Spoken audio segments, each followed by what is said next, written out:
I'm Jeff Cook. And I'm TJ Wilson. And this is Around the Circle. I'm walking slowly.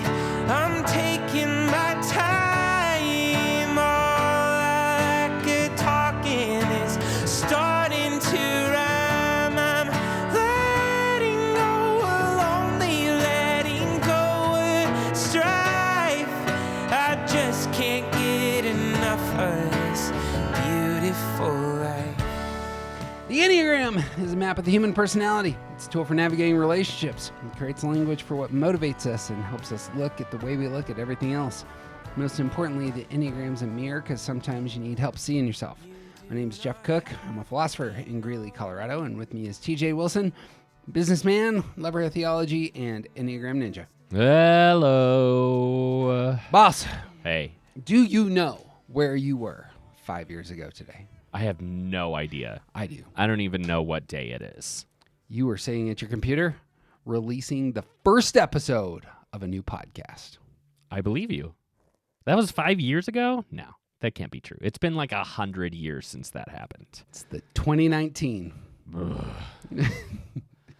Was that season. Let's Back when I said. understood time. I don't Correct. understand it anymore. It doesn't make any sense. Back when going out to the movies and concerts was normal. Yep. Yeah. We're on year 5. We have said this a handful of times that we should not get into the instincts as Enneagram students until we've really spent some time learning about our type 4 or 5 years. And you and I have decided that's a good rule of thumb for us as a podcast as well. Yeah, that's pretty good. Yeah. It's been 5 years. We should probably do this work. You should spend 5 years teaching Enneagram before you start teaching instincts. Some might even argue against that, but you know. Well, we'll see how badly this exploration goes here this summer. There we go. Yeah. If this series suddenly disappears, you'll all know that we failed.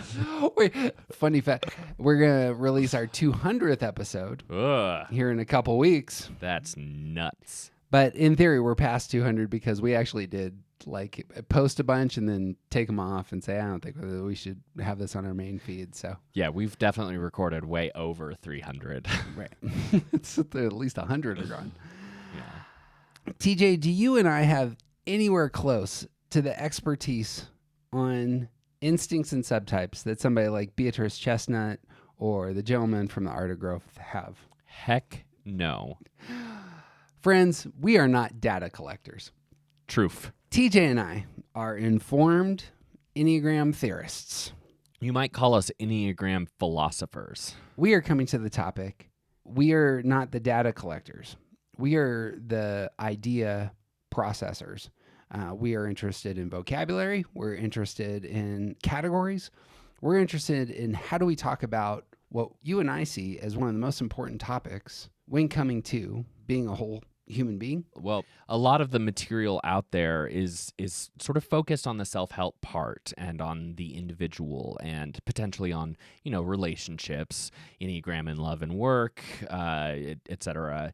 But one of the things that we felt like there was a space missing and we decided to try and fill it is conceptually looking at the Enneagram and particularly about the overlap of a lot of the different concepts and how they interplay with each other. Like there is some sort of systemic work being done in our field, in our area when we're doing this kind of work. That's it. That's what you and I bring to the table. Right. So one of the things that you and I really do bring is I'm really interested in categories. You're able to see all the perspectives.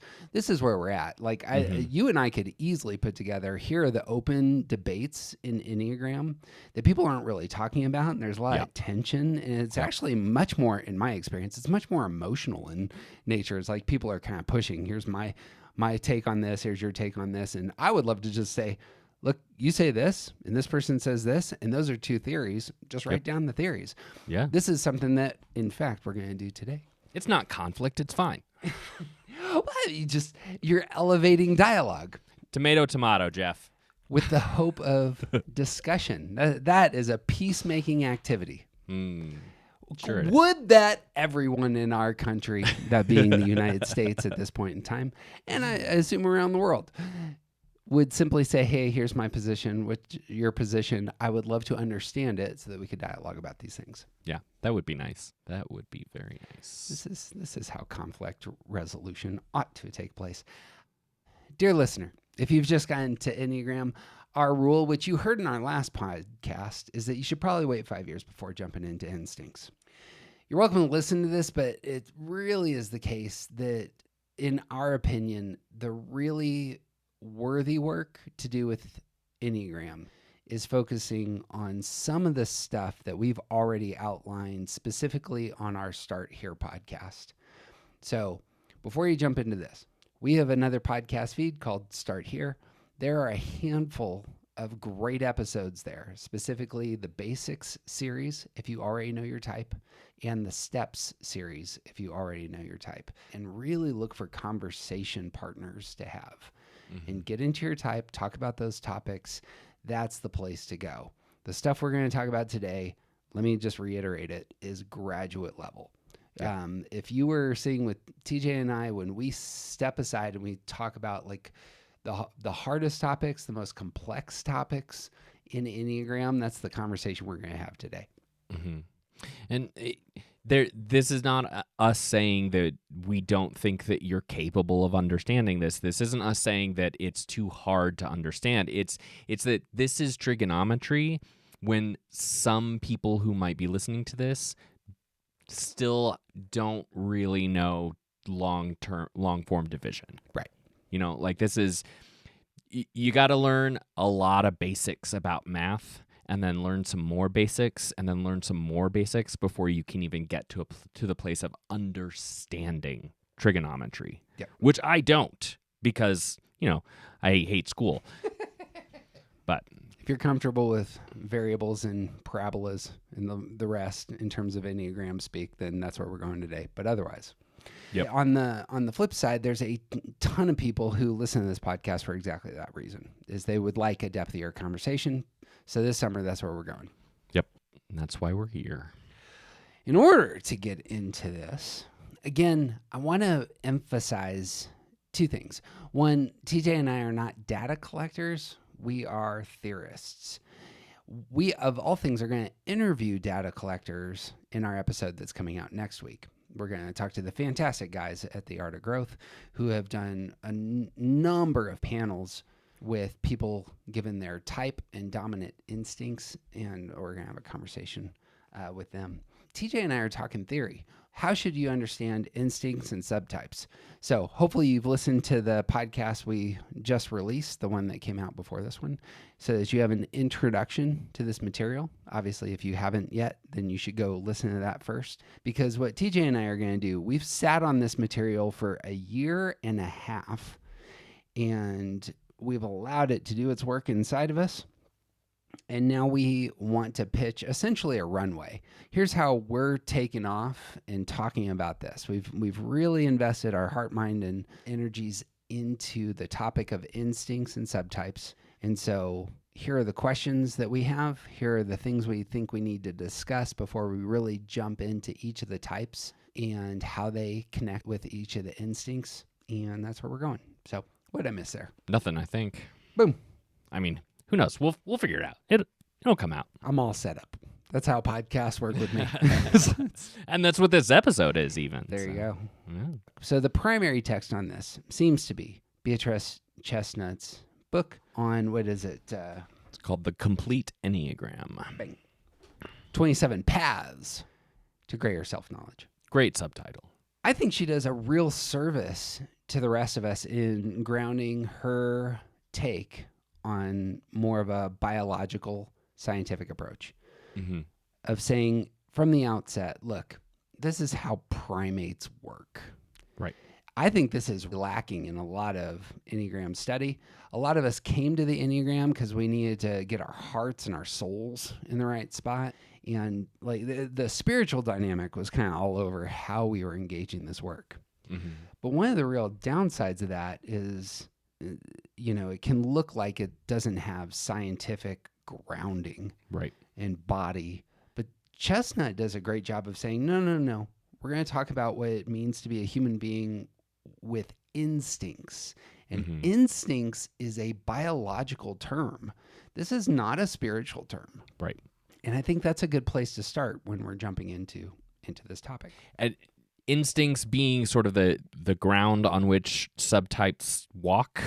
Chestnut, taking her cue from Claudio Naranjo, pairs your sort of main instinct with your type's sin to get subtypes, sin or passion to get subtypes. We'll get more into that later, but there's this idea that like the instinct is at play regardless of the type. So like these instincts come in, and like this is part of us. We could have a whole conversation about instincts without ever talking about the Enneagram, without ever having knowledge of the Enneagram, because instincts is a little bit more foundational, and thanks to the work done by lots of people, including Chestnut, to show this is the place where this starts. Instinct, then, is a category. I don't have any instinct to migrate during the winter, but birds do. Right. I don't have any instinct to see my young birthed on the beach, but turtles do. Right. I don't have any instinct to look to the Kardashians for fashion cues, but Californians do. This is how instincts work. I don't want to say how proud I am of that joke. There is something that's in you, ingrained in our biology. It's probably it's information that's passed on in our genes that we're predisposed to do something. The claim here is that humans have foundational instincts, and these can be paired with our Enneagram type, or in our view, that our type expresses itself through its relationship with these instincts. And for Enneagram purposes, instincts have to do with social styles and social energies. And that's the big idea here, is how am I navigating myself and getting my motive, given the fact that I'm a primate? These are things I find very helpful in Chestnut's approach. Yeah. Because we're starting there. You're a primate. Can't escape that. Primates have social drives. They create, complicated social groups across the board. Every sort of primate does this, and we see this obviously in terms of human beings. Yeah. Well, and this is all over evolutionary history, not just primates, but kind of everything. Like the world, living organisms evolved in a way that took care of themselves, or like paired with other organisms in order to propagate their species. Like this is about protection and preservation and propagation. These instincts keep us alive and move our species forward. And that's true all over nature. So pushing into this, you will see in primate groups, social hierarchies, cooperative behaviors. There are often intricate methods of how it is proper to interact with one another. Just turn on your favorite reality TV program, and it's probably based on some of this. Like the directors are intentionally pushing into the tensions that emerge in order to expose this is actually how human beings function in terms of their instincts. There's a debate to be had there, but often there's a social dynamic to these shows. Yeah. There's often an individual, a pairing. Me and you were in an alliance kind of element. And then there's the, I want to win this sucker. Right. I didn't come here to make friends. Right.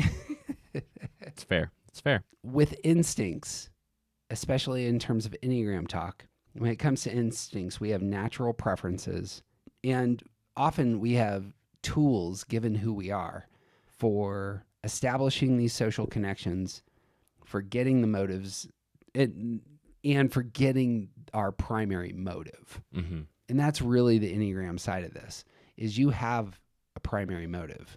Right. In my mind, you're likely born with a primary motive. And as you begin to engage with the family first, and then with, the broader human culture of the tribe or your city or the rest, the instinctual energies are going to come out, and they're going to be tools for you getting your motive. Right.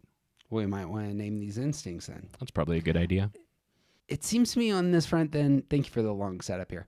It seems to me on this front, if you think about it biologically, we're going to naturally focus on the group.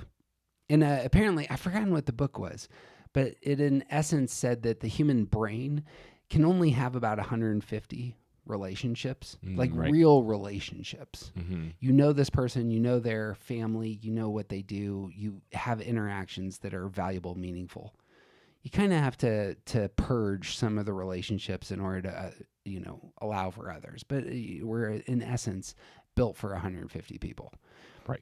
And of all things, like if you were to look at the military, oftentimes the military actually designs itself to create, troops of just 150, but those reduced to, 40 or 12. And like our levels of intimacy are very much fashioned by what our nervous system, brain can handle relationally. So we have that. Here's the wider group we come into understanding. And that's one of our instincts. How do I relate to the wider group? Right. This would be called the social instinct. TJ and I are both going to pause here and say, let's not call this a type yet. You're not a social type. Right. Yet. Yes. Let's talk about just this instinct. You have a drive in you to say, I need to be part of the bigger group. Right. In the same way that birds have a drive to go, south for the winter.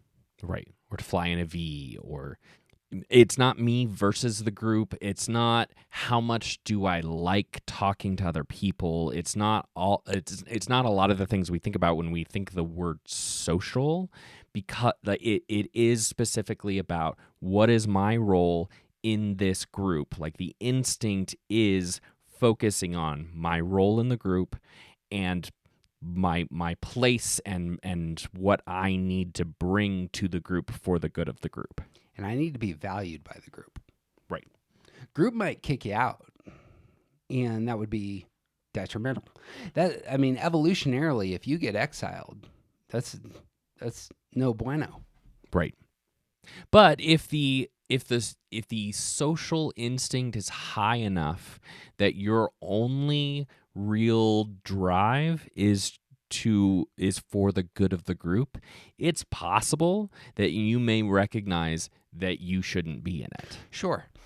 If the sick gazelle has a self-sacrificial social instinct in mind, then they will let themselves get caught by the lion because they're not going to live anyway. And more gazelles in the group will live because of their accepting of their position. It's a great example of why is it that, some animals might leave. Mm-hmm. If it's the case that a group of animals doesn't have enough resources to feed its young, those that are sickly and old may say for the good of the group, I'm going to take off. Yeah. Of all things, I know a lot of human beings who I've heard say exactly that. If I get sick, this is how things are going to work. I'm buying a camper. I'm getting. Kelly and I have an uncle that just passed. That was his. He essentially took all of his money, put it over here, put a sliver of his money into a camper because he had a cancer diagnosis that was going to get him. It was like, this is how I want to go out. And that's what he did. Yeah, for the good of the group. It's remove yourself potentially. And so the whole point of all of this is what's best for the group. That's where the instinct pushes. Yeah. What's my place in the group? I contribute. The group protects me. Mm-hmm. This is evolutionary. We have grown up as social species. The fact that I have indoor plumbing comes by absolutely zero effort on my part. Right. I didn't design indoor plumbing. I have no idea how clean water gets created from all the crap we put into, drains and the rest. Right. I absolutely require civilization. This, by the way, kids, is why you shouldn't vote libertarian, but that's a secondary issue. I require don't at us society to be strong, informed, and and for people to specialize, and that allows the technologies and civilization I experience. And that's not just in the year 2024. This would be true of human beings 2,000 years ago. Right. 5,000 years, 20,000 years ago, it was still the case that the society, the group, elevated the likelihood of survival.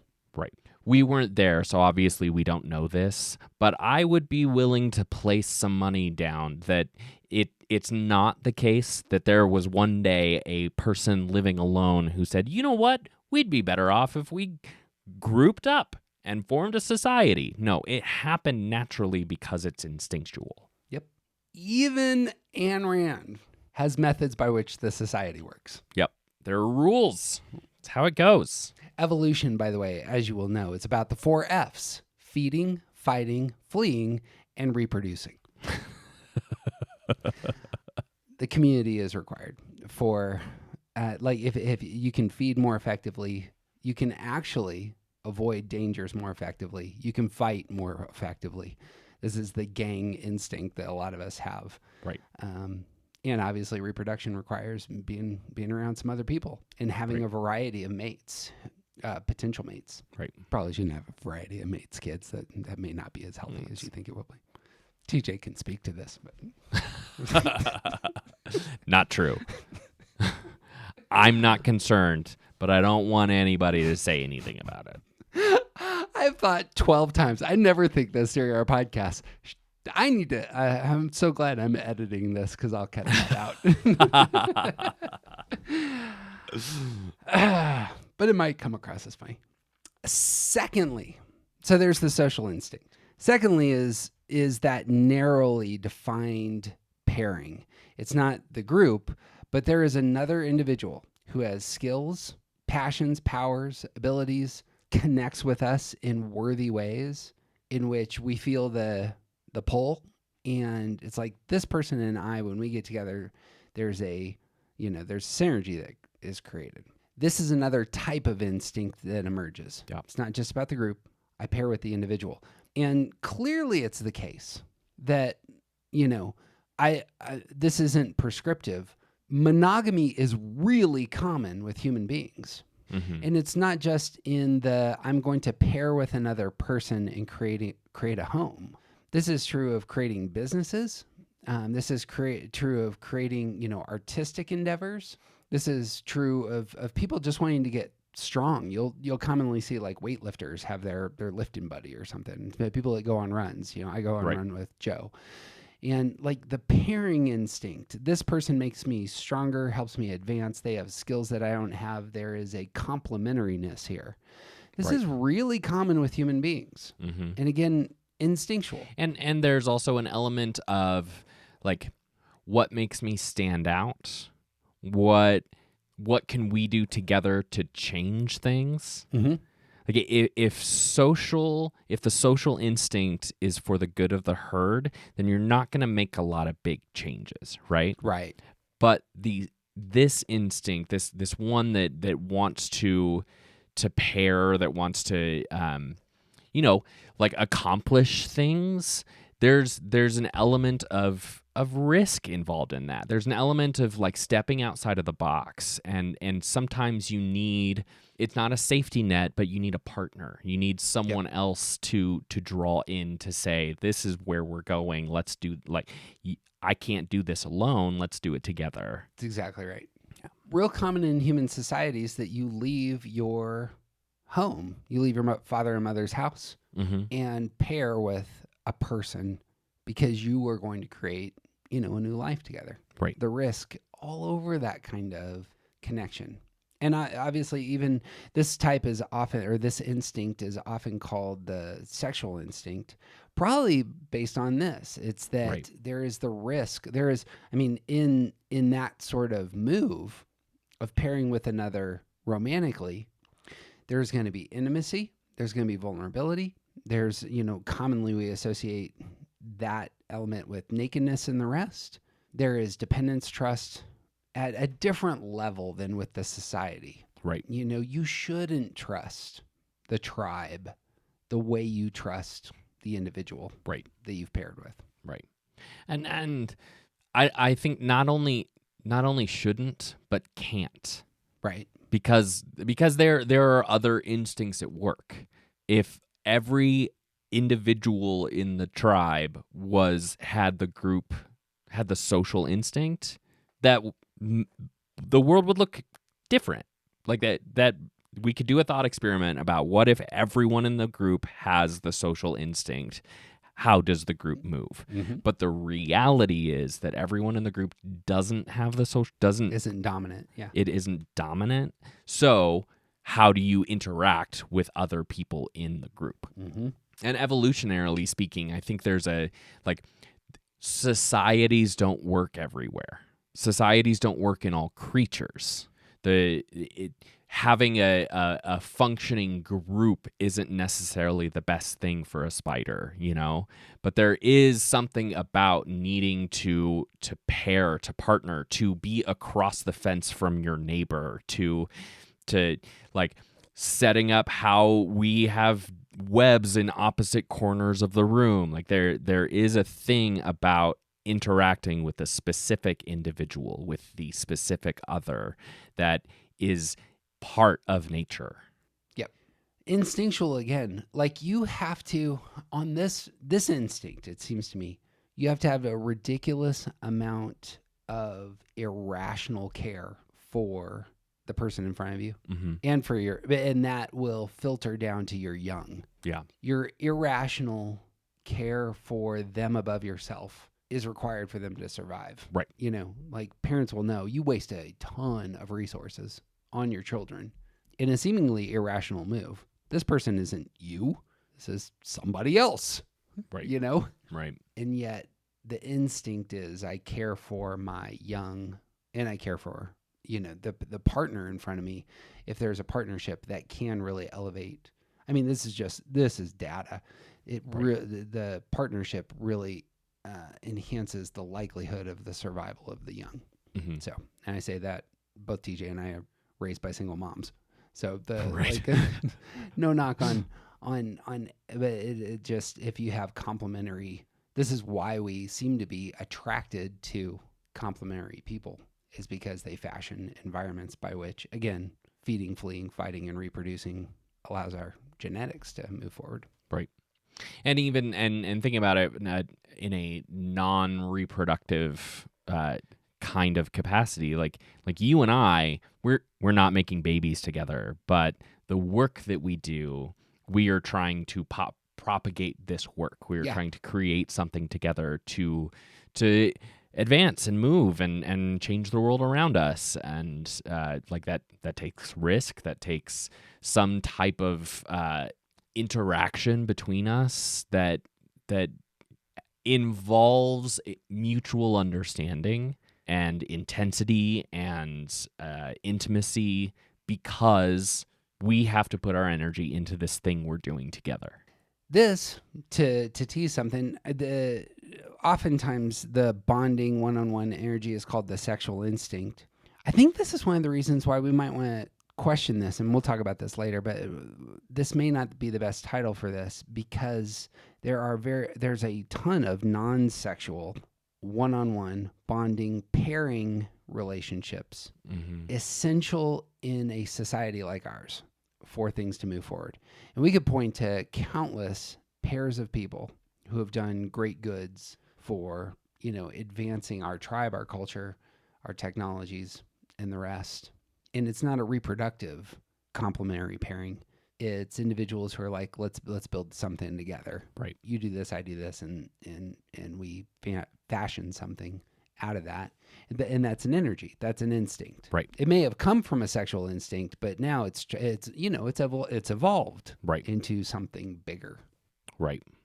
And or different, I should say. Well, much like language has evolved, the word sexual has, I'd guess that like when people were using the term sexual, when they decided to put this label on this instinct, they weren't talking about the type of, they weren't using it the same way that we use it today. Mm-hmm. The language has evolved, and now when I say the word sexual, it makes you think something. Correct. And it makes middle school boys giggle, and like there's a whole thing about it within our society and the way that the language has changed that invokes an idea that is smaller than what we mean when we are talking about the sexual instinct. Right.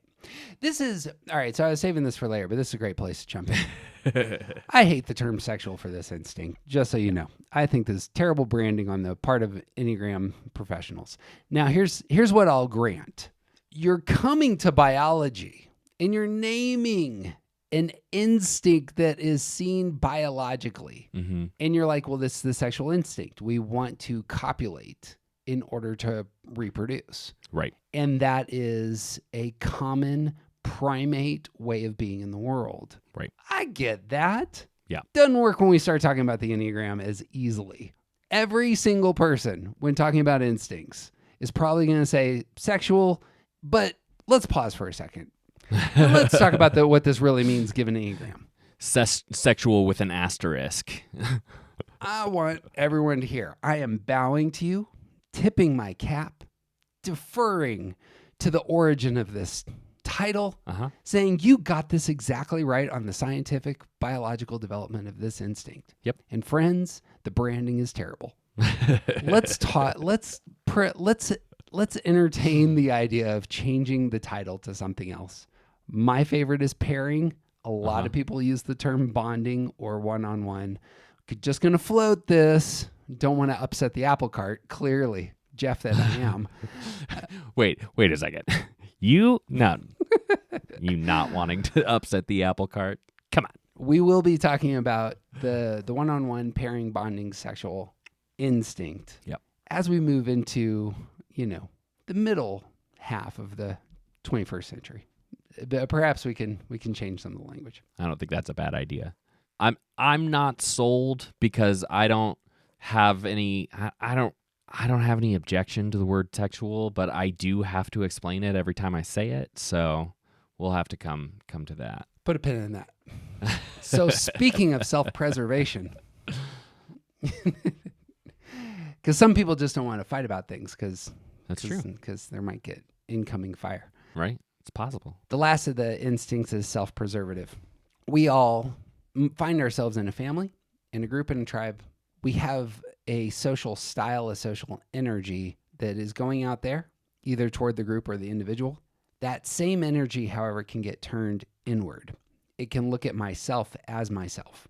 It can say, do I have enough resources? I say to myself, do I have enough resources? Am I protected? Am I feeling good today? That is a social energy. It is me talking to me, and we know what this feels like. We know what it's like to self-assess.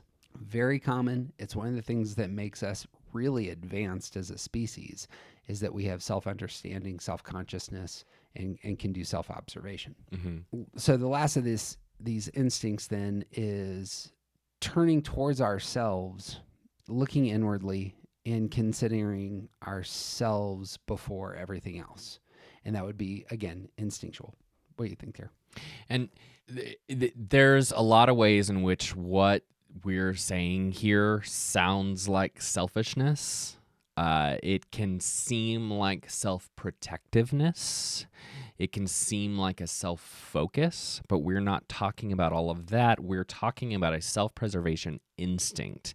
And that means instinctually viewing whatever situation in a way that is focused on the best way to keep me and my space alive. Mm-hmm. To protect my resources, to ensure that I'm surrounded by the right people, to insert myself into a group in order to make sure that I'm alive and I stay alive. Mm-hmm. The instinct is about protecting myself, but it can still be within the context of the larger group. It can still be within a relationship in a family. Like there is a lot about the self-preservation instinct that is misunderstood as a self-focus. Yep. And I think there there's the understanding needs to come at our most basic level.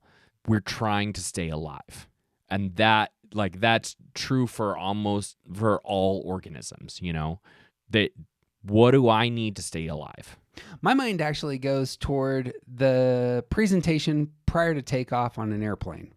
There's a social, sexual, and self-protective message that's going to be given. Yeah. In the event that something goes wrong with cabin pressure, Yep. we parents, we need you to take care of yourself first. Yep. For the good of everybody here. Yep. There's the social. Yep.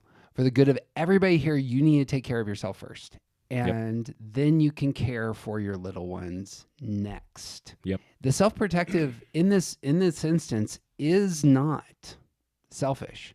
It is required for us all to get where we need to get safely if things go badly. Right. And so and potentially even this is a great example because the social instinct can also tell us to put on our own mask first. Mm-hmm. Because we recognize that is actually the best thing for everyone around us. Mm-hmm. Our place in the group is to make sure that nobody else has to keep us alive. That can be a social instinct. And rightly so, the part of us that says stay alive says put your own mask on first. One of the best things that I've learned this year came from my oldest, who showed me a graph of how people come to the world, and it was broken up into a quadrant. There are some people who serve only themselves at the cost of others. These are thieves and the rest. Mm-hmm. There are some people who, on the flip side, completely die to themselves on behalf of everyone else. Mm-hmm. This actually does not have lasting goods that emerge from it. Sometimes it can benefit the whole, right? But it's not a good long-term strategy. Right. There are some people who are idiots who both make decisions that go against their own self-interest and the interest of others, and they're just toxic human beings. Right. The truly genius people, the person like that my kid was saying, this is who you want to be, isn't it? Is the person who both does good for themselves and for others. And if you find that sweet spot where what you're doing elevates the lives of the people around you and elevates your own well-being, why wouldn't you make that play every time? Right. And I thought that was I've really tried to focus on that recently in terms of the thing that's required for that is deep creativity. But my impulse, again, bonding, pairing, sexual type that I am, is to self-give every time. Mm-hmm. And that I can point to countless spots where that has often got me in trouble. Yeah. Like the places where I've really suffered, the places where things have gone badly, the places where I did damage to myself was when all of my energy was self-sacrificial for the sake of this other. And they didn't necessarily want it. I was cutting myself for the sake of, I'm bleeding out for the sake of you. Right. And it just wasn't a great strategy. Right. Self-preserving can be incredibly helpful and a worthy instinct to pair with everything else. Right. Because it does keep you alive. Mm-hmm. And that's like, what are we all here for if not to be alive? So on this front, like there's two ways to fall off a horse. You can fall off I'm incredibly selfish, I'm incredibly self-giving. Both of these probably aren't going to keep you upright and moving. Right. You're probably going to fall off the horse both ways. There has to be a balance. Right. Self-preservation, as I see it in the lives of a lot of the people that I love and care about, it often is just that first move. It's like, I just need to make sure that I have what I need so that I can move into my other instincts to care about the people around me. Mm-hmm. I just need to make sure that I'm grounded for a second. Once I do that, I can move forward. And that's the instinct at play in terms of, doing all the things you need to do. Yeah. I personally appreciate people who actually take care of their health first. I want you to not come to work sick. I realize you think you're sacrificing for the rest of us by showing up with the flu. You're actually not. Mm-hmm. Take care of yourself. Make sure that you got your house in order. And then what can you offer to the rest of us? Right. And what can I offer to you? And that's where society works. Right. Yeah. I keep hearing the word narcissism in my head because self-focus is more about narcissism. Mm-hmm. Self-preservation is about sustaining life. And you don't have to be a narcissist to be self-preserving. And it's not unhealthy to be self-preserving. Self-preserving is about recognizing my resources, my health. What do I need to stay alive and keep going? And that can be the most necessary function for a teacher who interacts with kids all day long. The most important thing that they can do as a human being is make sure that they are healthy so that they can herd those cats, you know? Exactly. What is spinning in my head is something like boot camp.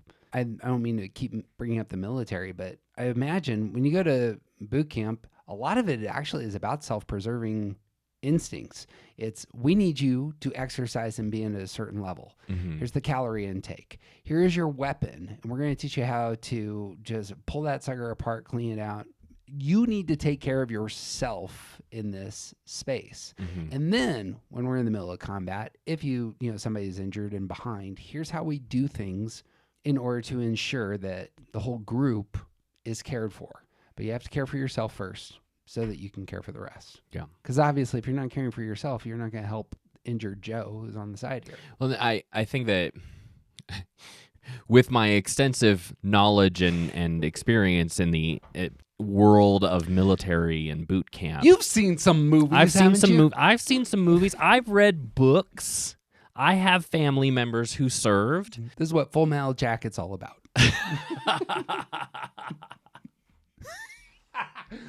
Private Pile, let's talk about the self-preserving instinct. Oh my gosh. But like the chain of command, I'm not a big believer in chain of command in all situations. My wife and I make decisions together. The buck stops with me at my coffee shop, but I give an awful lot of license to my employees. Right. In the military, the chain of command is so important because somebody has to make a decision. And if every single private is the one that's able to make the decision, then the military ceases to function. Right. Like it's not a real thing, and there's no order to how we go out in the world. Yeah. And every single person is an island, and that it doesn't work.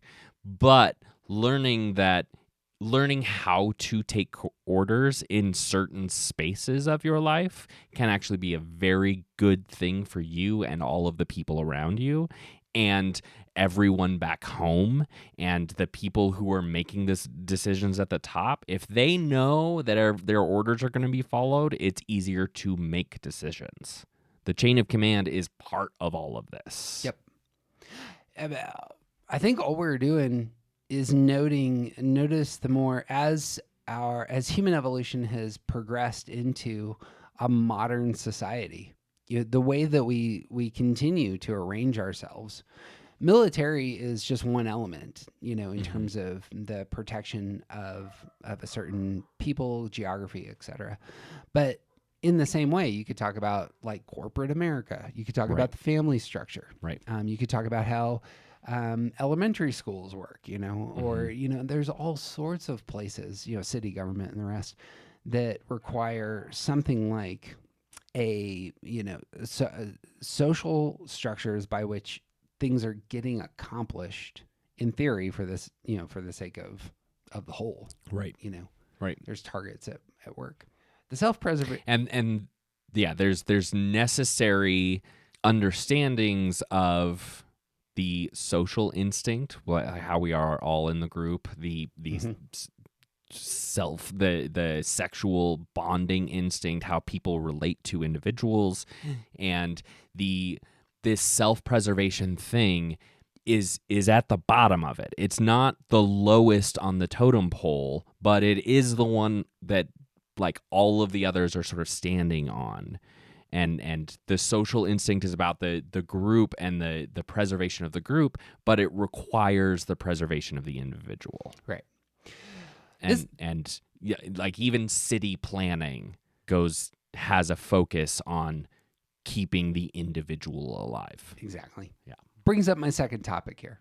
And this ends up being, I'm just starting to think through this, but in terms of our instincts, I want to divide these three into two. There are instincts that are dependent in nature, dependent on the individual, or dependent on the tribe. the bonding pairing instinct, and the social instinct. And then there are the independent instincts. That would be the self-preservation instinct. Dependence and independence, being a human being, being a primate, that's not going to be something that we can put all of our chips on one of these. We can't be completely independent. It's unhealthy. We've talked about this a handful of times. Mm-hmm. It's not healthy to be completely dependent. So there's going to need to be a balance at work here. And I want to float this. When I come to instincts, this was one of the epiphanies, or at least one of the lines into the topic that really meant the most to me, is there is a tension between dependence and independence. You can't solve it. It's always a tension. How much energy should I give to independence? How much energy should I give to dependence, either with the individual or with the collective? That is part of the art of living. That's going to be a huge part of what we're going to talk about in a little while in terms of my theory of how instincts actually function when you talk about the map that is the Enneagram. Mm-hmm. But let me just float. That's how it kind of begins to break down in my mind how instincts work. Yeah. I would want to make sure that it's understood that independence and dependence are not themselves independent. They are not the goal. Okay. They are a filter through which we get the goal.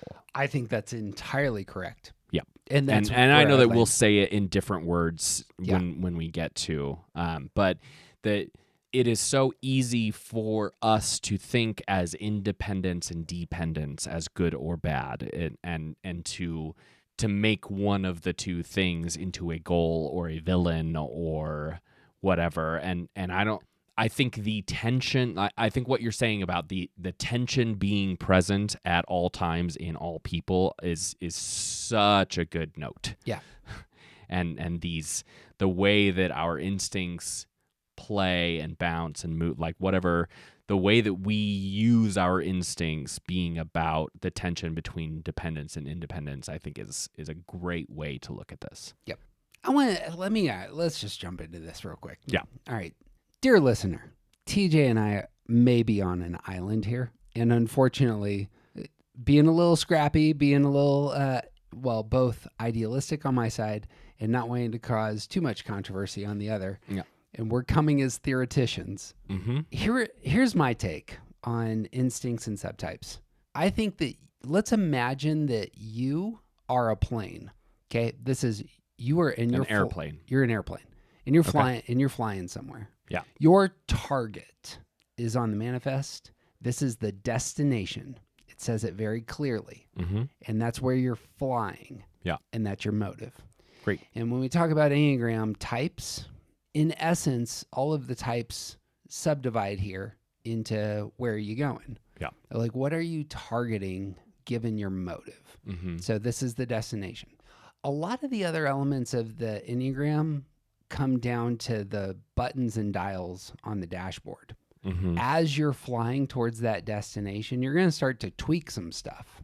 Wings, for example, Sure. you want to balance. Yep. You want to make sure that you're not too rocky, and the wings do that balancing act.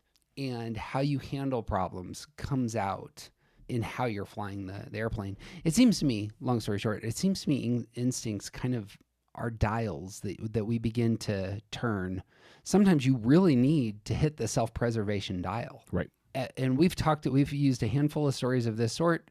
When we interview Jim and Joel from The Art of Growth next week, we talk extensively about this, that sometimes things really break, and nearly all types will push hard into self-preservation instinct. That is, something happened and you have to really crank that dial to the right for a second. Mm-hmm. Nothing wrong with that.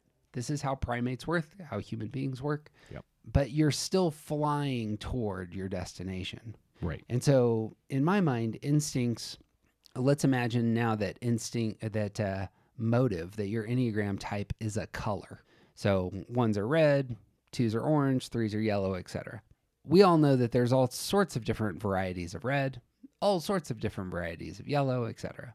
And instincts kind of come in at that play. It's like, I'm a red type. TJ's a blue type. But the instincts are kind of a filter. It's the style of the blue. It's the style of the red. And you might give a name to that, but for the most part, it's that filter that comes in after the fact. That's where I kind of land presently on instincts. It's the dials that we're tweaking with as life happens and we find ourselves in a tribal community. Mm-hmm. And if you have a long history of listening to us, you'll know that I can take a metaphor and just keep on going like that. I'm ready for that. But the like thinking about this idea of like dials, the motivation, the destination for the plane doesn't really change. There's some things on the plane that are fixed, but what if you're in a seaplane? Like you don't have landing gear. Okay. That's just a reality of a seaplane. Mm-hmm. And you have to fly your plane a little bit differently because of it. There are some people who potentially lean really heavily into one of their instincts. Yeah. And they have to fly a little differently because of that. Mm-hmm. And even bringing in some of the other instincts looks very different for them because they're in a seaplane, not a 747, you know? Yep. Like there is something about this idea that like thinking about instincts as something that is fixed within us, I have a really hard time getting there. Yeah. I can't see it. I can't see it in myself. I can't see it in other people. I can't see it in evolution. I can't see it in nature. It doesn't really make sense that the idea that instincts are fixed. So, dear listener, here would be the pitch then, is when thinking about Enneagram's a theory about human motivation and how we function in the world. There's a handful of folks, very reputable folks, very brilliant folks who have thought and worked with a lot of people who want to say that our instincts, our dominant instinct, being either self-preservation or sexual bonding or social, simply takes over and is grounded and wired into us and is part of our personality for the long haul. Mm-hmm. And that because of that, our Enneagram type can be classified as self-pres 1, social 3, sexual 5. TJ and I are going to land differently here. Yep. I think that there's, as I'm looking at the list, I think there's 4 elements. Some of them are very, very, very early that I think do get solidified, but some of them are flexible on the end. I think you're born and you're taking in the world through your primary center, head, heart, gut. Mm-hmm. I think that's wired into you. I don't think you can change that. I think your stance might fluctuate. I think you might, for me right now, I think your stance might be one of those things that adjusts very early in your development, 1 to 2 years old. Sure. And then it solidifies. And then I think your type is probably pretty solid real early on, although obviously given human motivation, I don't think you're going to be able to articulate, this kid is a 3, this kid is a 7. Mm-hmm. I think instincts, wings, and our use of arrows are all those components that are really necessary to balance your plane. Yeah. As it were. Yeah. You have, your motive is set. Once your stance and your center come into solidity, that defines your type. But now life happens and then you begin to adjust, and adjust is a huge part of the human experience. Yeah. And so sometimes you push hard into your social instinct. Sometimes you push hard into for me, I push hard into my 9 wing. Mm-hmm. My parents get divorced. I push hard into my 9 wing. I become a pastor. I push hard into my 2 wing. That's me navigating the world. Right. Stress happens. I push into my 4 tools as a 1. Mm-hmm. So too, instincts come into play there. I have an instinct that I need to be part of the group and the collective. What I did I realized that I'm not very strong there, and I married a woman who was incredibly strong in social energy dynamic intelligence. Mm-hmm. And that was how I compensated for the fact that I had a hard time pushing into that space, but I knew that space was important. The bonding pairing side of me, I push into that very naturally, easily. It's my go-to tool. It's my favorite tool in that box. I pull it Yeah. out. I'm like, this sucker will probably fix 78% of the problems. Mm-hmm. And then there's my self-protective tool, and I pull that out when I need to. Yeah. And that's just making sure that the plane gets to where it's going, and the place that it's going is I'm going to be a good man. Yep. That's all I care about. Yep. And that feels right to me. At least that feels Mhm. like a coherent theory of how typing and instincts kind of work. What do you think? Yeah, I think that's great. I think it is a great idea to hold some of this stuff a little more loosely as we learn more about ourselves, because I think this is part of why this gets so muddy. Right. Because it seems when we talk about our instincts, it seems like something that's fixed. But if we are going to give ourselves space to be who we truly are instead of how we think we should be, then we need to provide space to see where our instincts come out in different ways. In my mind and gut, so before we were recording, dear listener, TJ was talking about how he went online and found an instincts test. And the instincts test actually gave numbers 1 to 100 of how highly you score on each of the instincts. Mm-hmm. In theory, if those numbers moved 10 years from now significantly, Mm-hmm. then we would know that instincts are in flux. Right. And we have used stories from a handful of folks, but I think we even brought up COVID here recently in this podcast. A lot of us, when COVID hit, we pushed very hard into that self-protective dial. Because it like we weren't part of a group as much anymore. It was about keeping myself alive. Yeah. And even in our own house, we had to learn how to live in our own house with people who we didn't see all the time every day. Yeah, right. And what many of us have experienced is we crank that dial so hard, and apparently that dial is very heavy. We're having a hard time pulling that dial back to where it was. And so we're less inclined to go to the movies. We're less Right. inclined to go on vacation on that airplane. Right. We got really self-concerned. And it's just taken, half of the reason that we're having a global recession, and by the way, this isn't just local in America, it's everywhere. Yep. Whole world. The reason that there was a recession was because so many of us pulled so hard that way, and you just can't restart, an economy. Right. When so many people go that way. It's also, to our theory, we naturally move through and fluctuate our instinctual sandwich, if you will. Yeah. And for many of us, that was all like it just sort of happened, and then COVID hit, and now that is different. That our movement through that has changed, and it's jarring, and we don't understand what's happening. And part of that is that we're not using good tools to do internal work. And so recognizing that like something is very different about me, part of that has to do with the way that your movement through your instincts, it changed. Right. And this is a big theory within the conversation about subtypes and instincts. Is like, does your instinct change? The common perception is that big events like, say, a global pandemic changes your instincts and your instinct sandwich. I think that it changes the way the whole system works as a big part of why it looks different after a big event. But realistically, we're still all using all of our instincts, and we're still all moving through them in different ways. Yeah. Now that we've experienced an earth-changing event, that movement is different. And we perhaps favor one more than the others differently than we did before. I think a lot of us experience. So I don't think there's anything wrong with identifying yourself according to your vocation. I'm a barista. I'm a philosopher. I'm a real estate investor. I'm et cetera. Right. So in my life in the lab, this, like I was doing church work for a long time.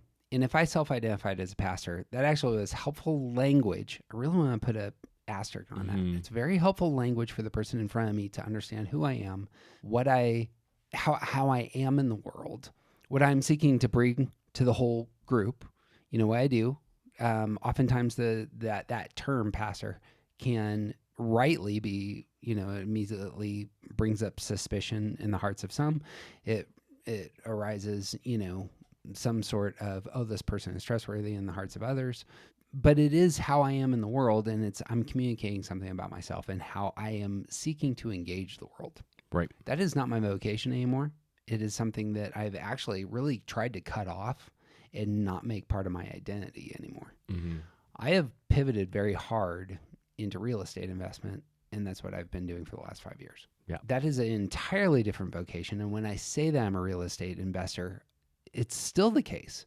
People will react to that in terms of the categories that they have. Yep. This is not a trustworthy person for a different kind of reason. This is a trustworthy person for because of X, Y, and Z. As it stands, it's helpful for me to articulate things in that way.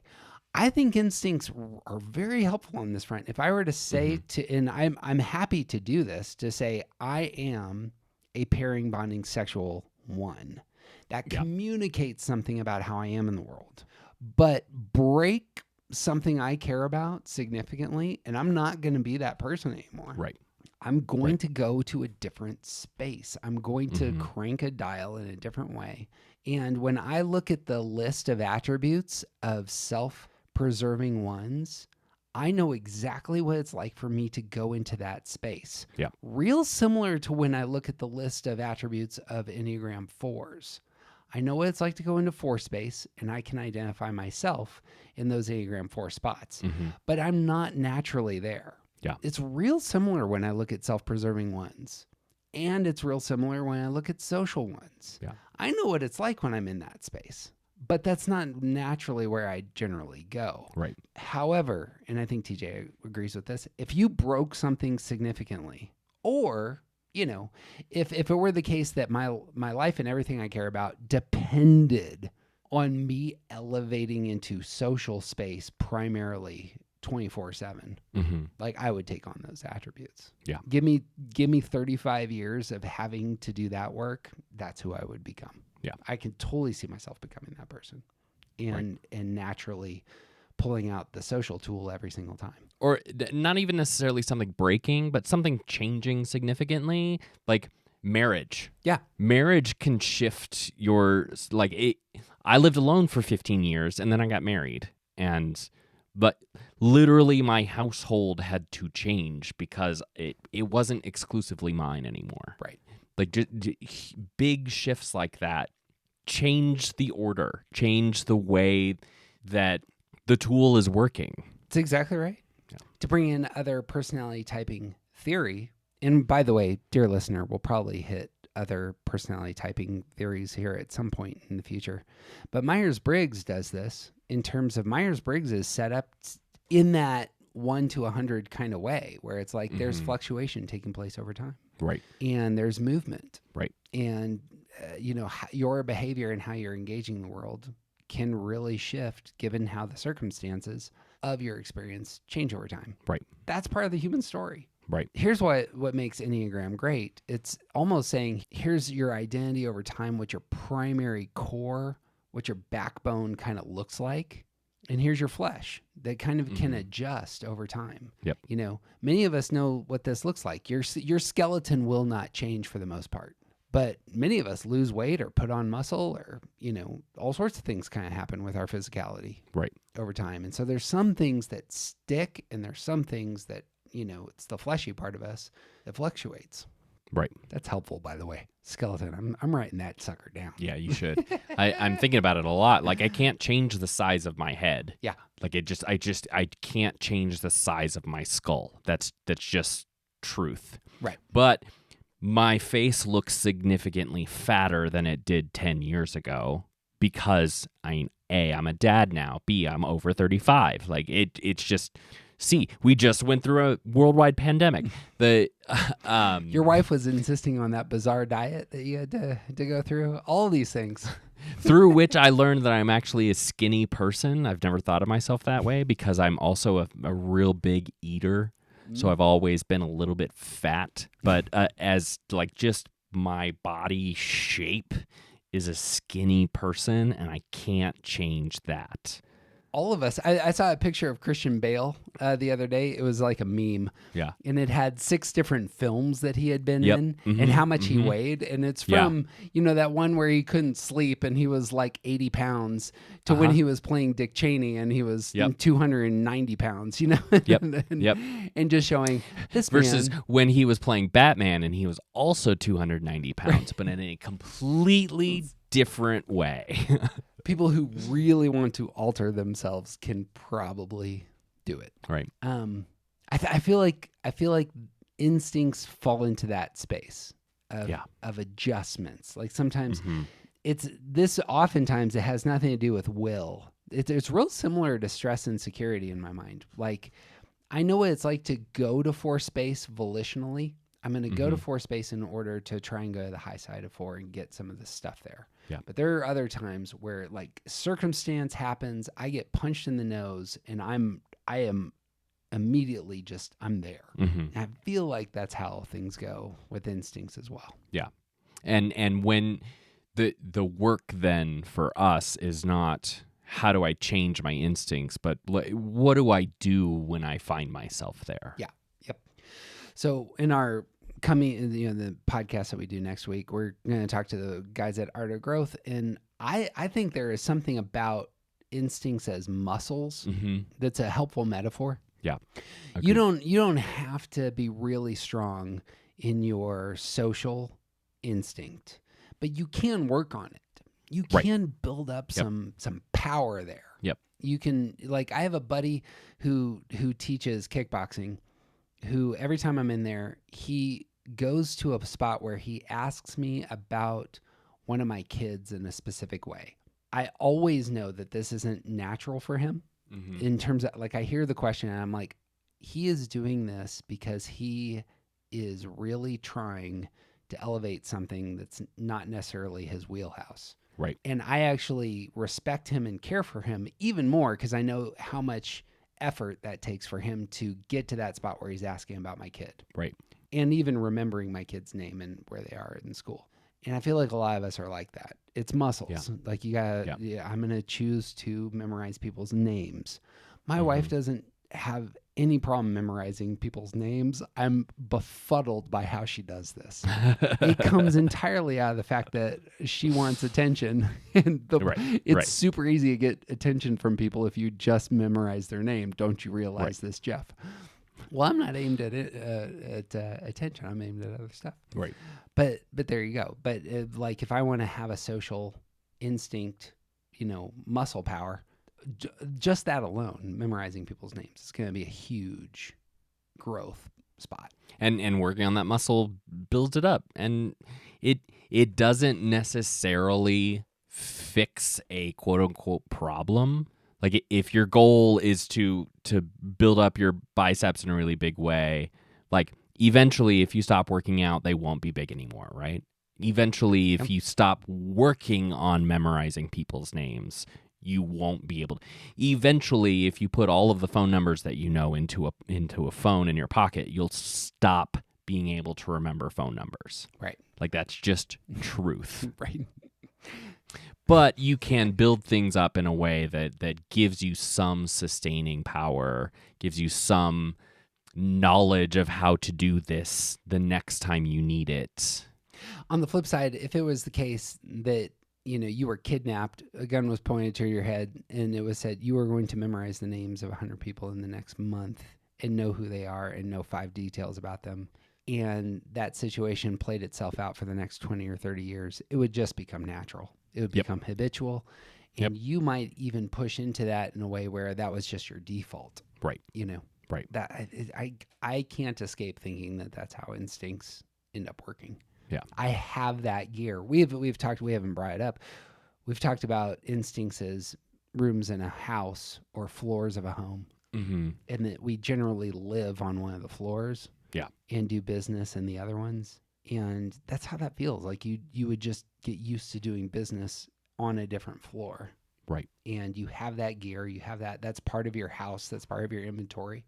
Again, you're a primate. and that's how you survive in the world. Right. But your target is motive. That is unchanging. How you adjust as you get there, that changes and moves. Yep. I think there is something really important about acknowledging that some people do have a really strong dominant instinct. Yes.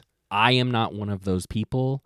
Jeff is. This has been my epiphany. So I didn't share this with you. I was in a text debate early this morning about this very debate topic. Okay. And we were talking about you and your take because they listen to our podcast. Okay. And that was my thing, as I was like, here's the thing. Not only is TJ a 9, so he can see all the sides, but TJ doesn't push hard into his instinct in the way that you do. Yep. That was my move. I was like, no, because there's levels here, I think it's entirely understandable that an Enneagram theoretician who really pushed hard into one of the instincts would say, I can't possibly see myself changing. Yes. And somebody who didn't push hard into their instinct was like, no, I'm a little bit more flexible. Yep. That is data. So I'm gonna put a big stamp on that and say, if you're gonna tell a story about how the Enneagram functions, you have to make sense of the people who don't push hard into one of the instincts, because they exist too. Yeah, coming back to the sort of the first thing that we said in this episode, we do not have the experience or the data collection of people like Beatrice Chestnut and the good folks at Art of Growth. But I do have my story, and I do not push hard into one of my instincts over the others. And I know that there are other people like me. Yep. So I think it is important to name that there are people who really like the sexual subtype is the one that they use in most situations. Yep. There are people like that, and I cannot deny that. Yep. But there are also people that don't. You can imagine a person who's a politician by trade who's never, ever, ever, ever going to change. Like they're always going to be a politician. Yeah. And you can imagine somebody who is a politician for the first 4 years of their life, and then they say, I kind of did my thing, and I'm gonna go into personal finance. Yeah. And there's nothing wrong with that. This is how human beings work. They simply can give up identity elements for the sake of something else. They pivot. Yeah. For my money, the idea of subtypes, this is the big point that I want to say about the word subtypes. Yeah, do it. The idea of subtypes is helpful if you are one of the subtypes. It is not helpful for the rest of us. The subject of instincts is always helpful. That's my thesis. That's well said. Full disclosure, I came into this conversation saying I'm gonna argue as hard as I can for TJ's side, and just see what happens. Because I really got moved by our growth conversation the other way. Yeah, and now I'm convinced on. I think that's a great way to put that. Yeah. This is a category that can really be helpful. I don't want to. So for somebody who pushes into let's say the self-preservation instinct very, very, very, very hard, I don't think that's living in excess in the way that we would talk about living in excess in your motive. Agreed. There is something to be said. So this is going to be part of our conversation next week. There is something in my mind and heart that says, I think growth as a human being may mean building up your muscles in the other spaces. This would be the tension again between independence and dependence. Yeah. Finding yourselves, I just, when you listen to our stuff next week, you'll see this, that we have a long debate about whether or not balance is a virtue. And I routinely come back to the place where I'm like, I understand that your superpower in your type is really helpful and valuable. Yep. And there are times to put all of your chips on Enneagram 5 because that's who you are and what you bring to the community. Yep. But balance in your type, in my mind, is the target of Enneagram work. Yeah. Like, unless you get to balance in your type, you really can't do the heavy lifting of saying, here's my 5-ness for the sake of myself and my world. Yeah. the fiveness is going to be like, it is good and necessary for our society because we need all of the types, and there's that superpower is good, and sometimes that superpower is useless in a marriage. Exactly. Exactly. And so balance in terms of instincts, it strikes me that that's a place of growth. Yep. Agreed. You wanted to talk about counter types. I also, yes, because I think countertypes is actually a really big, important part of my note, my thesis, because when you are a countertype, you might mistype. Yep. So the idea of the countertype, so if you have 27 types, three subtypes for each type, one of the three is a countertype. It looks different than the other two. This is general concept. Countertype looks different than the others. Jeff, as a sexual one, this pairing, this bonding idea, there's a lot of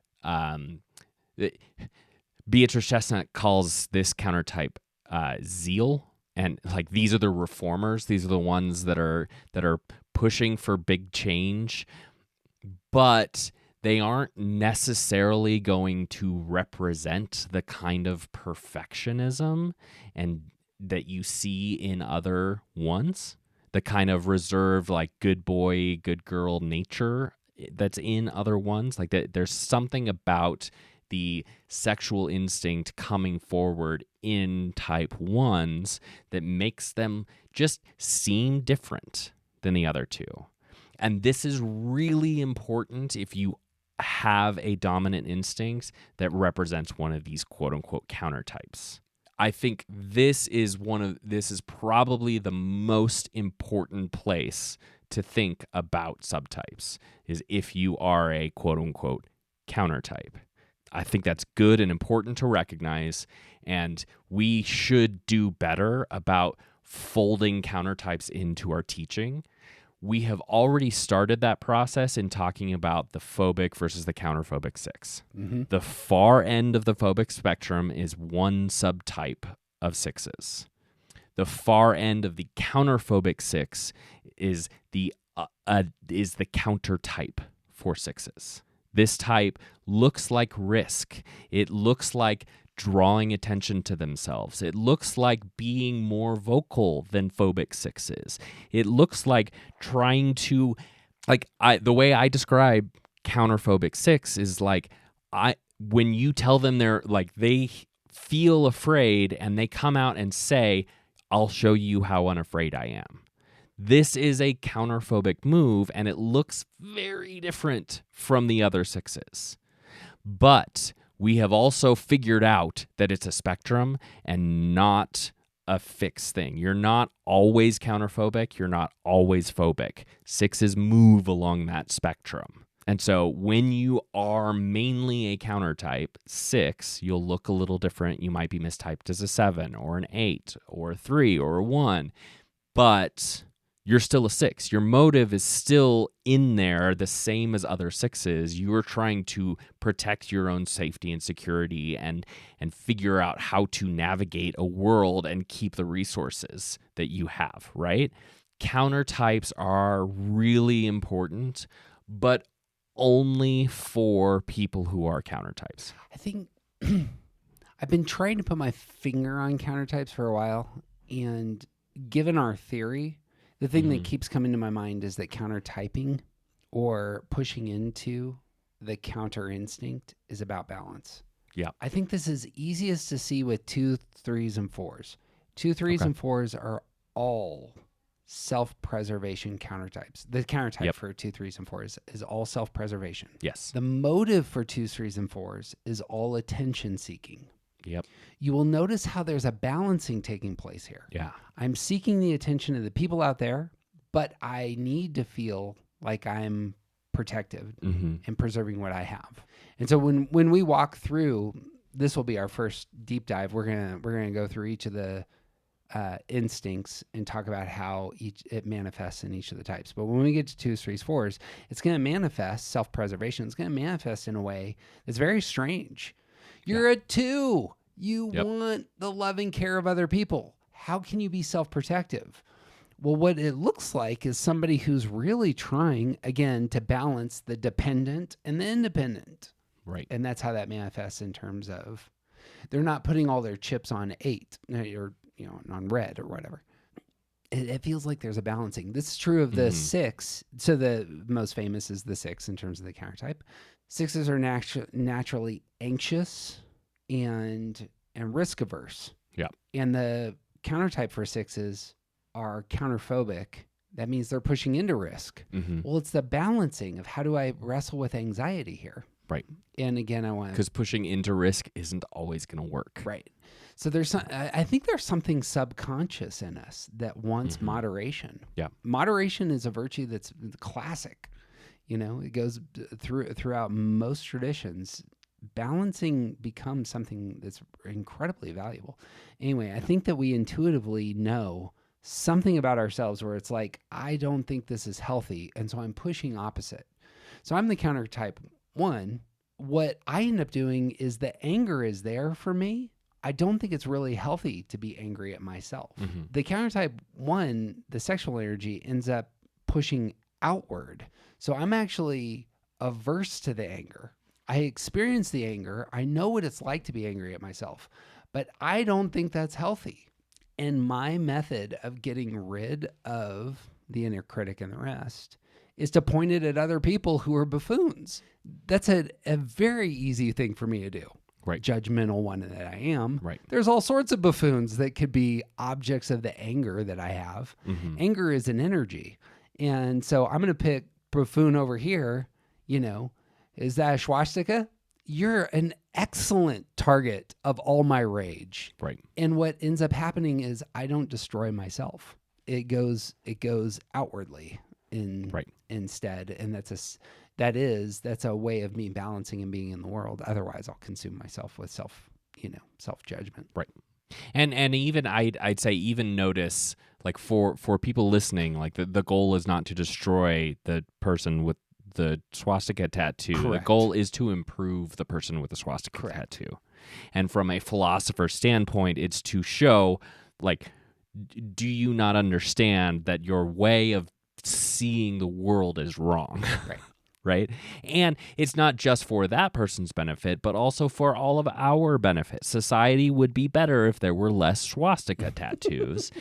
And since we can't just murder them all, we should probably change their minds, right? Better way to be in the world.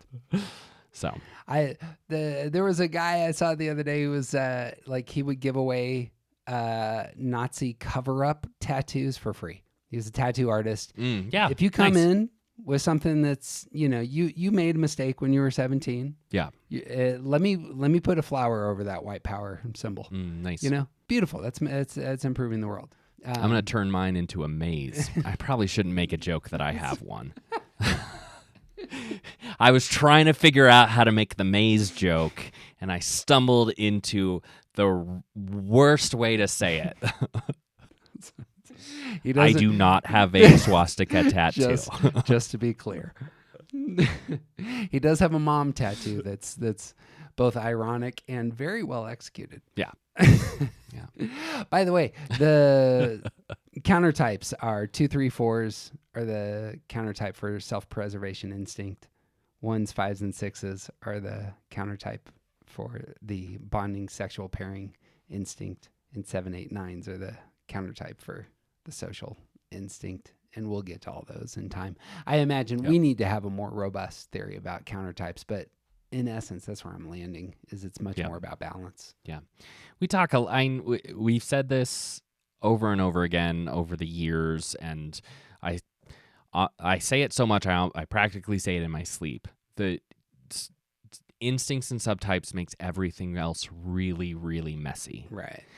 And I think the most valuable thing, like the reason that it's all still here is because it's really important. Yeah. For something like countertypes. Well, and it's really important in these spaces. This ends up going more in my mind toward how we should hold all things loosely, as we often say, with this sort of material. You are flying, to use the airplane analogy, you're flying an airplane, and just imagine, the 20 dials 100 dials that are in front of you, and they're all tweaked just slightly to the settings that allow you to fly the plane well. Yeah. And then you were to look at somebody else's Yeah.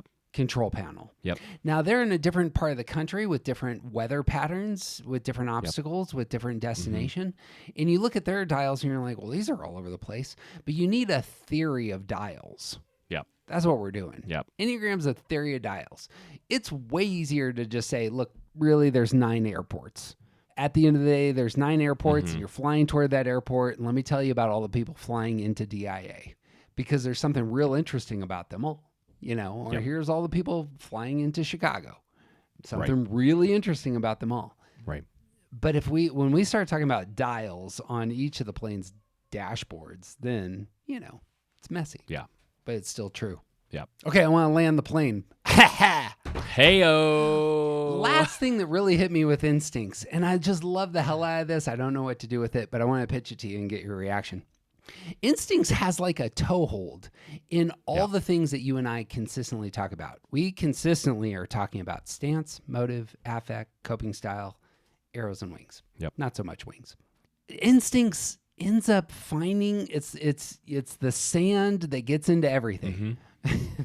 This is why it's a filter. Yeah. This is why it's best seen as a filter. It's like all that other stuff, stance, motive, affect, coping style, all that takes place first. Yep. And then it's like you do the final mix. You do the final filter over it all. Right. And that's the instincts. But notice this, it seems to me, instincts is very much like stance. Stance is about how you get what you want. Well, instincts really influence how we get what we want. It's the social energy. And so stance and instincts really go together. Yeah. By the way, I think we should probably talk about this and with each of the types. I think this would be interesting. Motive and instincts go together. Instincts color and prioritize really what we want and what's on our radar in a very similar way to motive. I think this is, by the way, why a lot of people are inclined to subtype. Yeah. It's so closely tied to our motive. Yeah. The thing that really popped for me is that its instincts and affect are really close in kind because of the way that energy works. So the bonding sexual pairing subtype, they have an outward energy. This is very similar to 1s, 4s, and 7s. Their energy is going outward towards grabbing people, going to the next thing. It's an outward focus. 2s, 5s, and 8s are inwardly focused. They're naturally self-protective. They naturally believe that most people will betray them, as it were. And so that's real similar to the self-preservation instinct. Is this, is that stance. The 3, 6s, and 9s are pragmatists, and their energy is going both ways. And that feels real similar to how social subtypes would work, or the social instinct works. I need to check myself. I need to check the group. I need to think about how the relationship works, how the energy works. It seems like those go together. Yeah. And then coping style is about what counts as a problem. And so if your lover doesn't love you and you are, strongly inclined toward the sexual instinct, bonding, pairing instinct, that's going to be a real problem, Right. If the society suddenly says, we don't like you, that's going to be something that really hurts those with the social instinct, etc. I think it's also like all of the things that you're saying are really good. And also I think that like knowing how these two things interplay is also like, this is really important for us. Correct. Because your social instinct does not necessarily mean that you're going to solve problems in your marriage with your social instinct, but it could. And if you don't know that's what's happening, then you may have problems in your marriage because you're thinking of your marriage as a group. Right. Like that could be a problem. And just because we referenced it already, what ends up happening, since I push hard into the bonding, pairing, sexual instinct, that helps me with my motive. Yep. The downside of my motive is I'm angry at myself. It doesn't help me in the excesses of my affect. Yeah. The excesses of my affect is that I'm an idealist. And that it's almost like the sexual energy, the bonding pairing energy, like overwhelms my idealism in terms of how the world ought to be. So I will burn relationships here, Right. and not intentionally. Like it's just and not with any ill will either. Correct. It's actually a positive will. It's I want you to improve so badly that I'm going to force the improvement on you and turn you away. If I elevated my social energy, that wouldn't happen. I mean, my self-critique often goes here. If I had just elevated my self-preservation energy, this wouldn't have happened. Mm-hmm. I totally turned off that donor who was giving thousands and thousands of dollars to my endeavors. Yep. Because I was trying to challenge them on this thing I was idealistic about. Right. Now that can be like that can be quite tricky. I'm advocating for queer folks that this guy isn't getting on board. I burn those checks. Mm-hmm. Was that the right decision or not? I don't know. Self-preservation would have said, maybe you should mend some fences there. My idealism overwhelms that and says, you know what, I'm fighting for the people. But there you go. This is how my type is playing out in the world. And my overemphasis. This is the thing that I really want to emphasize. My overemphasis in this space often gets me in trouble because and sometimes it's worth dying on a hill. Right.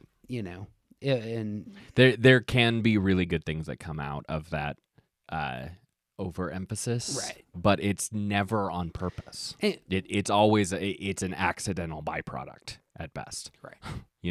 So you and I are. Well, actually, I'll flip this to you. You are a sound engineer.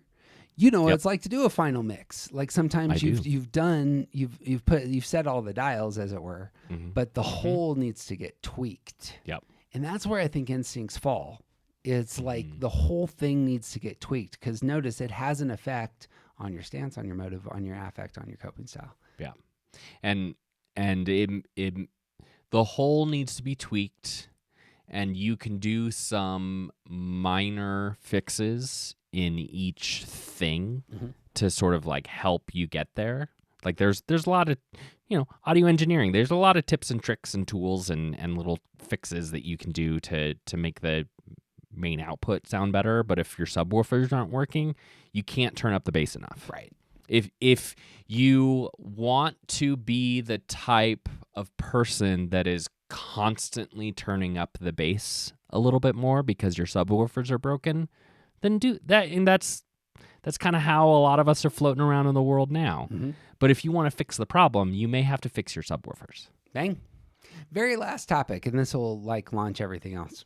For those who've gone this far with us, how should we use the instincts when we are thinking about our own growth, our own becoming healthy? Well, I think that we've been talking about it throughout. I think that becoming more aware of your instincts and where you use them and how is the first and most important step. Yeah, it's just your self-awareness. Yeah. Yep. Starting to you may have to pay a lot more attention to figure out your instinct. Mm-hmm. And unfortunately it may mean you have to do a lot of reading, it could be the case that you need to learn how these instincts work and what they are before. That's why we say wait 5 years, because instincts are a whole thing in and of themselves. And becoming aware of your own instincts and where they come out is the first and most important step. Agreed. There's something about once you understand yourself, it actually helps you understand other people better, especially I think if you have a dominant instinct, like an instinct that really pulls you. It allows you to have compassion on people who have similar pulls with with any of the three. Yeah.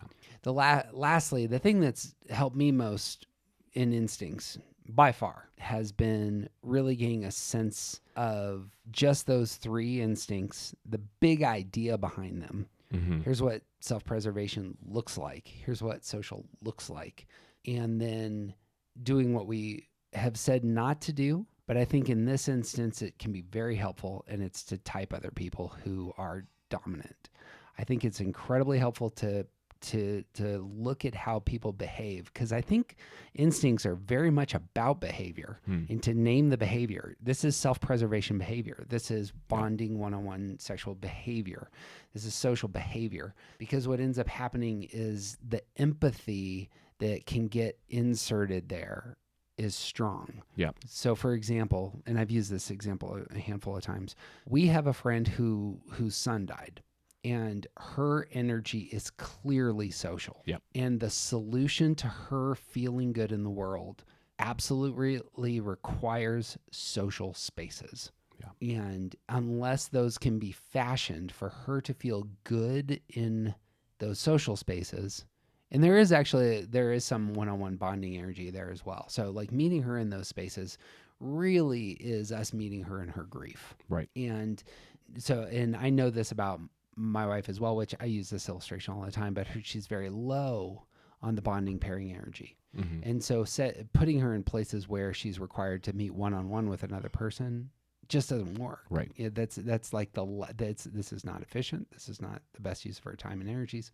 Avoiding those situations is something she naturally does, but me caring for her is just understanding that's not the tool that she longs to employ.